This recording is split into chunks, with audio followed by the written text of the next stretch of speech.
Hello everyone, যখন আপনি IELTS এর লিসেনিং করবেন তখন লিসেনিং এর মধ্যে কিন্তু আপনার সবকিছুই অর্ডারে থাকবে, কিন্তু অর্ডার ছাড়া কিন্তু আপনার যেটা পেতে পারেন সেটা হচ্ছে মাল্টিপল চয়েস। তারপরে আপনার কিছু কিছু বিষয় থাকবে যেমন মিলানো, সেন্টেন্স ম্যাচিং কিংবা ম্যাচিং আইটেমস, এইগুলোতে কিন্তু আপনার নর্মালি কি হবে, আপনি অর্ডারে পাবেন না। সো তাছাড়া বেশিরভাগ জিনিস কোশ্চেন 1 কোশ্চেন 2 এভাবে কিন্তু পাবেন।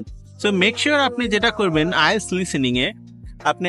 লিসেনিং এ আপনি সবকিছু অর্ডারেই পাবেন, বাট এমসিকিউ এবং অন্যান্য বিষয়গুলো যখন পাবেন তখন দেখা যাবে যে ডি আগে শুনলেন, আগে বি তারপর শুনলেন, শুনলেন। সো এটা কিন্তু আপনার স্বাভাবিক, কিন্তু বেশিরভাগ জিনিস অর্ডারে পাবেন।